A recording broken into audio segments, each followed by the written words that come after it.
Oh, good morning, everybody. It's Monday, and I have another open collab. It's hashtag color and create with us, You Rock Art, at Rosemary's You Rock Art, and it's every Monday that we upload. I've got a mess here of colored pencils. I'm going to move to show you the book. This is one they've been working through, and I took a break from the book during Christmas and autumn because I was all about coloring those topics. But I'm ready to come back to the book now. Problem is, I don't know what pictures they've already done. I randomly chose one, and it's this one that's like tropical with a whale, and just because I thought it'd be fun to sit here and relax and color flowers. Now, if you're new here, I do lots of different things like crafts, cooking, coloring, obviously, that kind of thing. So it's different every day. I do shopping hauls. I love shopping hauls. I need to put an order in. But anyway, if you're not new here, you obviously already know that, right? I feel like I just say it over and over, and everybody's like, yeah, we know, we've heard it before. But anyway, I hope that you all are having a wonderful Monday. And the last person is heading out to work here. And my husband, by person, I mean kid, I have two adult kids that still live here. And let's see, my husband's out, I think, cutting wood. I'm not sure. If we hear a saw, we'll know, won't we? I'm not going to make you sit here and watch this whole thing. So I'm going to go back and forth as it becomes finished. So these are the flowers so far. All right, here's an update, and it's noon, so you can hear my clock a couple more times maybe. But anyway, I went with red and purple because I think they look nice together, and I'm trying to finish this up, and I'm going to go with a night time instead of a daytime, I think. No, because I don't know. I was thinking it for a sunset. We'll see. But anyway, have you guys checked on friends? I'm sure you have, and obviously family if they live in the areas where all the fires are happening in Southern California. I was just sitting here thinking about it, and I can't think of anybody, and I feel bad because there's got to be somebody I know, that lives in the area. I know when I was a kid, my dad lived in one of the neighborhoods that I hear them talking about neighborhoods, communities, not neighborhoods, communities. Anyway, then I started thinking about, all of the food. I don't know about you all on the East Coast, but on the West Coast in Washington State, we get a lot of stuff from California. And I wonder how this is going to affect the crops. If the ground is burned, the crops are done.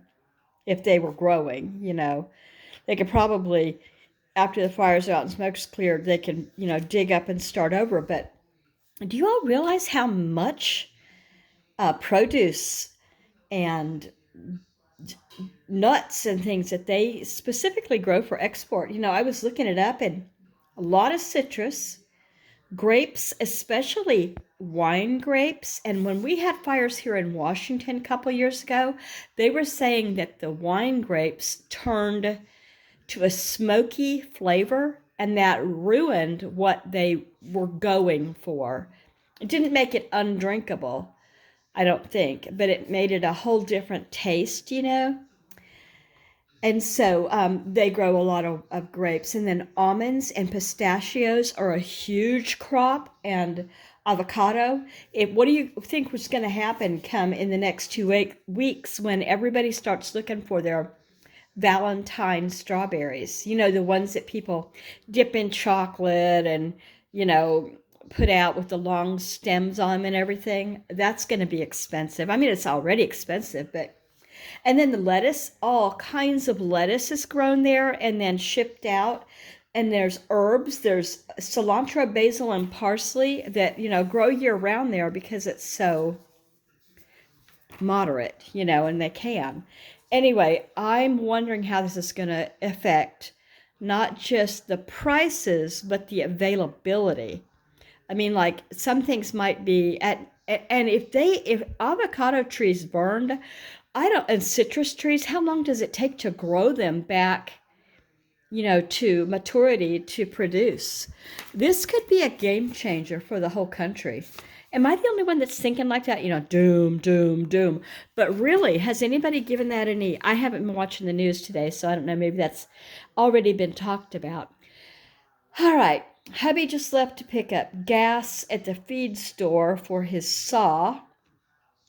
I asked him to remove one small, ugly, half-dead tree. That is done, and so is my outdoor table, which was on the back deck. He says he can fix it. The glass wasn't shattered, but the leg is snapped off. Okay. And then it hit some other things. I don't know what else. It wasn't that big. He should have had the kids out helping him. I so appreciate that I have a husband at all that will go out and do stuff like that. I don't mean to complain, but really? That table, when I bought it, was $200, and I think now they're at least $400. Now, anyway, he's out of gas, so we're safe for a little while. He's going to the feed store to get this special non-alcohol gas because your saw can get ruined from that alcohol, I think, that they put in a lot of gas. Okay, and then other than that, everybody else has gone to work, and I've got the house to myself except for the poodles, and I need to give Miss Joy a bath, and because she smells quite pungent. She's standing next to me, and I can smell her, so. I've never had a poodle do this. She's just, her whole skin is just like, ugh.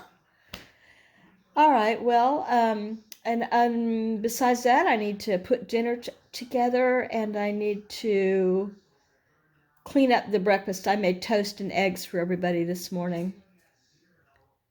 Okay, that's all I can think of to say.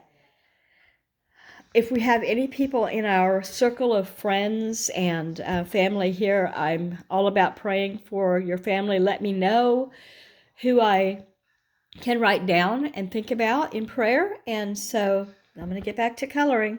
All right, I am done. I mean, as done as I'm going to be. I have done nothing. It's now 12:35, and I still, gosh, have a lot to do today that would be way less fun than this for sure, but I do have to make it look like I'm not loafing around. Okay, so I used all color pencils. I used a sharpener. I used a blending stick, which is just paper. And I've got purple and red, maybe hibiscus, I'm not sure. Tried to make the larger leaves look darker green and more mature, and I tried to make the baby leaves look more like they're growing into green. These are not colored because they're supposed to be waves, because this orca here is breaching the surface, and, well, I guess he's not breaching the surface. That's his nose, right? I don't know what he's slapping his tail around, and every orca has a different tail, and so that's his tail. I mean markings on their tails. And the birds were white, and I tried to give them a little highlight there with some black, and that's supposed to be a setting sun. That's why it's orange. Typically, I would go all the way around and do everything and then name it and get on. But like I said, I rushed myself. So it's not my finest work, and it's maybe not my worst, but there it is. And Rosemary, thank you so much again for hosting and continuing to host this wonderful collab. I love it, love it, love it. And sorry about the jumping out or in where I shouldn't have. You guys may have or may have not already done this page. So, if you've not subscribed and you thought you might like to, don't be shy. I love to chat. I love to meet new people. It's free, and would be nice to get to know even more. Tell me where you're from. And again, prayers out for those people in California and all of the firefighters. I don't know about your areas, but we have South Kitsap, North Kitsap, and Central Kitsap already there. And I know Seattle already has some, because I saw a picture this morning of them in the flames with King County, which is Seattle County. We're Kitsap. It sounds like ketchup. It's Kitsap, Kitsap. I think it's named after an Indian, maybe. I'm not sure. Okay, bye, everybody.